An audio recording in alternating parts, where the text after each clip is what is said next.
Humanity has always reached for the stars, for places beyond not only our grasp, but often beyond our understanding.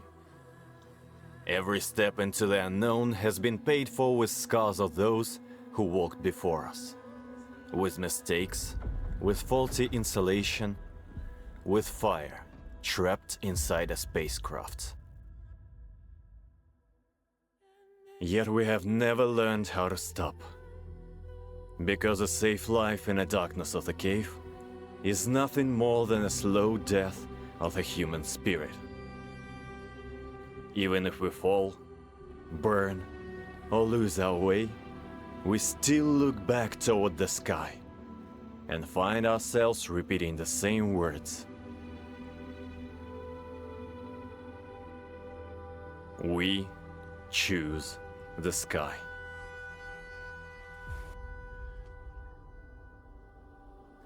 January 27, 1967.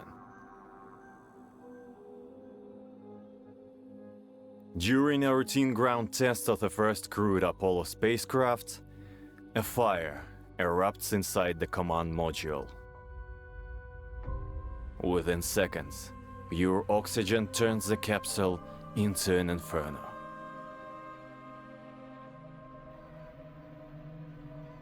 Three astronauts, Gus Grissom, Edward White, and Roger Chaffee, die without ever managing to open the inward sealing hatch.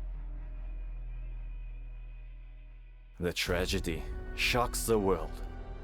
The Apollo program is immediately grounded for a full investigation. Public confidence collapses almost overnight. Politicians and pragmatists begin to question whether humanity should continue at all. Billions of taxpayer dollars suddenly hang in doubt. Not because the mission failed, but because it demanded a price too visible to ignore. And this is why we are still talking about Apollo 1 today. Because it was never a disaster. It became a question. A question every ambitious system eventually has to face. Do we stop when something breaks, or do we rebuild it and keep going? And in version 3.4 of Wuthering Waves, the same question returns. Not in NASA control rooms, but in the heart of Star Torch Academy. Through Lucilla's story in We Choose the Sky, Kuro Games doesn't simply conclude the Lahai-Roi arc. They recreate a familiar collision between two forces, calculated pragmatism and uncompromising scientific idealism. To understand the conflict at the heart of version 3.4, we first have to hear the pragmatists out. And this is where Kuro Games made a remarkably mature writing choice. Instead of turning the auditors into cartoon villains, they gave them arguments that feel disturbingly reasonable. At the end of version 3.3, the people of Lahai-Roi achieved what seemed impossible. They launched the colossal Exostrider and defeated a threat to the entire civilization. But the price of that miracle was enormous. The Strider Gate was sealed, and the Exostrider itself remained forever beyond their reach.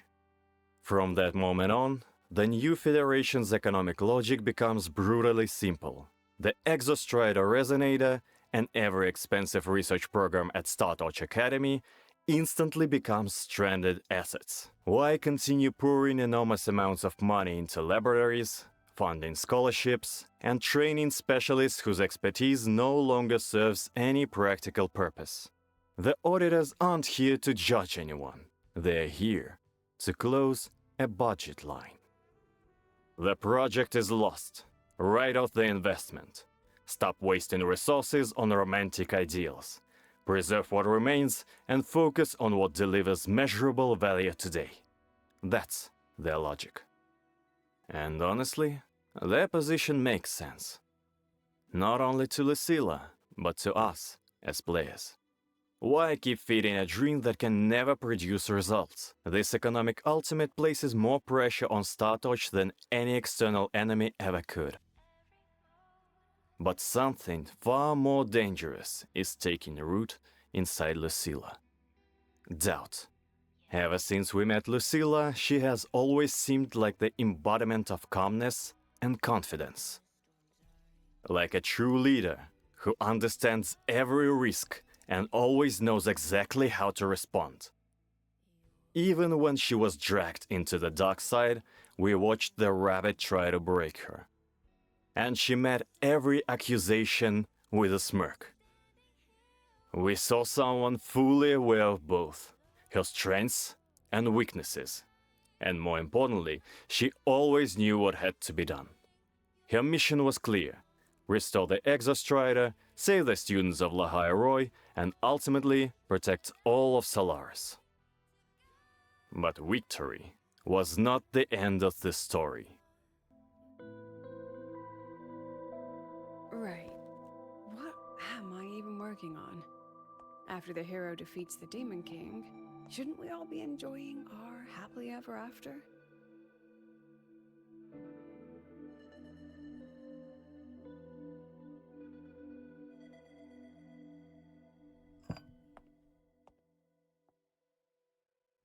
But here I am, burning the midnight oil like I'm part of some sleep deprivation experiment. Once the crisis had passed, a new threat emerged. This time, it was not a monster. It was the future of the synchronous program itself. And for the first time, Lucilla hesitates. See you next week. Have a wonderful day. So why would someone as proud and determined as Lucilla hesitate to defend her own academy? Why doesn't she reject the auditors outright?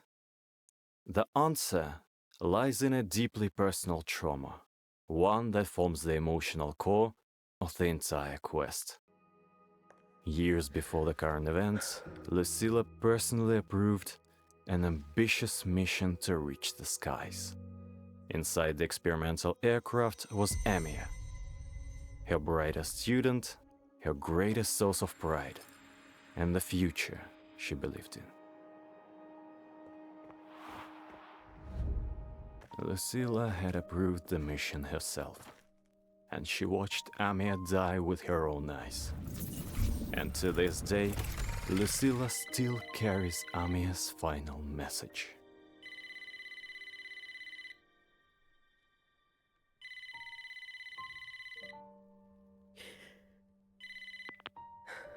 Amia to Sundermere Lookout. Professor, can you hear me? Yes. The weather couldn't be more perfect today. Oh, and I just saw a super huge Solaskin. I'll snap a picture for you as soon as I can.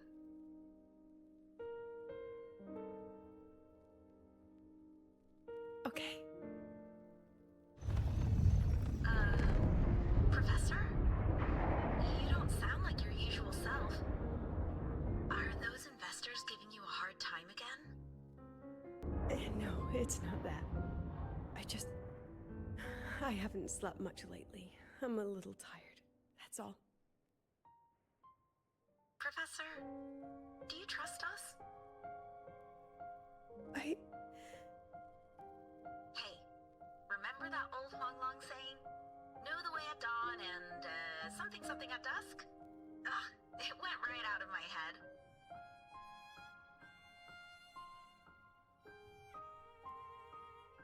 I can't remember it either. That's okay. I'll look it up and tell you the second the experiment is over. Talk to you soon.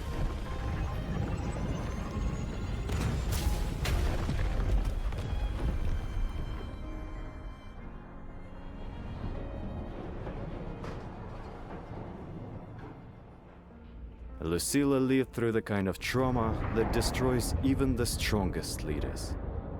Her journal contains one devastating confession. Truth is simpler. I approved the plan. I killed her. Suddenly, everything changes. What looked like hesitation is not cowardice. Even her willingness to compromise with Federation comes from the same place. Rover. It's the suffocating fear of the leader who cannot bear the thought of sending another student to their death. She tries to extinguish the fire of scientific ambition because to her, that fire still smells like Amia's ashes. Throughout the entire quest, Lucilla is putting herself on a trial. She keeps asking herself whether she made the right choice. And we witness that inner conflict through her dark side projection. When are you going to tell him, Professor Lucilla? President Lucilla, that you've already made a deal with the new Federation?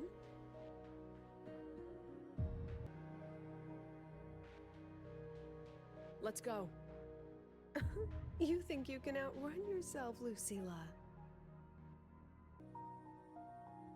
That's just her wishful thinking. A moth to the flame, daring the sky with wings of wax. Your students will die because of you.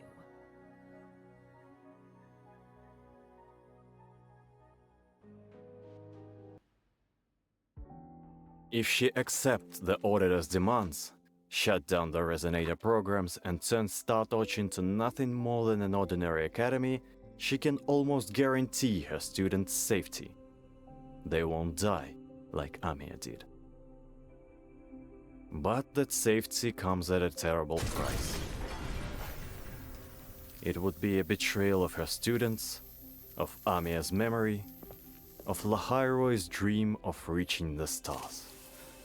By shutting these programs down, she protects their lives, but risks extinguishing their curiosity, determination, and their faith in a brighter future. But it's too late now. We are here to strive for the future of civilization. StarTorch Academy will be the cradle for synchronists and the vanguard of our collective hope. That's what my admission letter said. That's what I believed.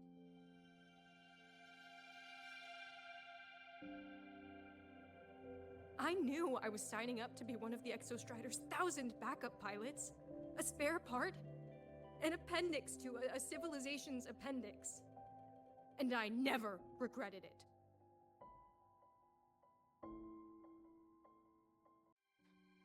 Strive for the future of civilization?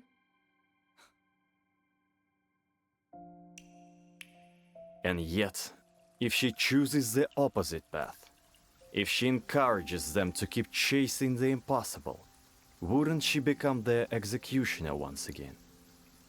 Is it right to suffocate someone else's dream in the name of safety? Or is it right to let them risk everything in pursuit of the truth? Lucilla has no answer. She is trapped in an endless cycle of doubt. Professor, is it true that no one cares about us now that the Exostrider is gone? And it was this vulnerability that made so many players, including myself, fall in love with her character. I care. And then, the story reaches its climax. I'm sure you The know moment that defies any what we instrument choose the that sky nears is the truly etheric about. sea. I am well aware of that. However, by relying on augmented resonance effects, the Academy can overcome that barrier. And if it fails, the cockpit becomes a coffin. Is that a chance you're willing to take?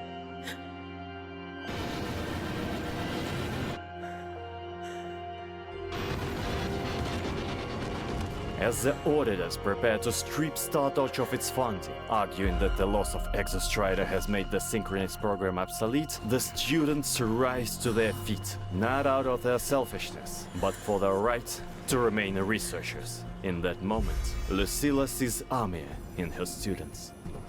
She sees her legacy, Even if the Exostrider is forever trapped beyond the Strider Gate, it's not a reason to abandon science. It is a reason to build new ships, to invent new technologies, and to reach the sky on their own. This is our decision. If the answer lies beyond death, then that's where we go. Just wait and see. My brightest students will pierce the sky for all to see. And at last, the trial she has been holding against herself comes to an end. She realizes that the role of the teacher is not to lock her students inside a perfectly safe shelter. It is to watch them pursue their dreams, even when the path carries a price. Scientific idealism has always demanded sacrifice. The quest ends with no celebration, but with silence. There is no grand banquet, no triumphant speeches. We simply find Lucilla asleep. And viewed through the lens of everything the story has been building toward, this silence becomes profoundly meaningful. The dream prevailed, and the sky was reclaimed. But what follows every breakthrough is not glory. It's exhaustion. Lucilla saved the future of Startouch Academy, but in doing so, she burned herself out completely. She became the very sacrifice she had spent the entire story trying to prevent. And perhaps this is why this quest ends with something so simple. Rover doesn't ask her to celebrate. He simply lets her sleep beneath the peaceful stars she fought so hard to restore. Lucilla's story proves that Wuthering Waves is capable of delivering extraordinary drama without relying on world-ending monsters or spectacle. This is a story that refuses to offer easy answers. Instead, it leaves us with a question that humanity has been asking for generations. Who was right? The pragmatists, who sought to save lives through caution, control, and responsible spending, or the students, who choose risk, uncertainty, and impossible dreams beneath an open sky? In my opinion, Kuro Games created something remarkable, because they allowed scientific idealism to triumph, while never hiding the cost of that victory. So, now I'd like to ask you the same question. Which side are you on? Do you believe in careful calculation and security above all else? Or would you, like astronauts of Apollo and students of Startouch like Amia, choose to step into the unknown in pursuit of something greater? Until next time, rovers, and may your sky always remain clear.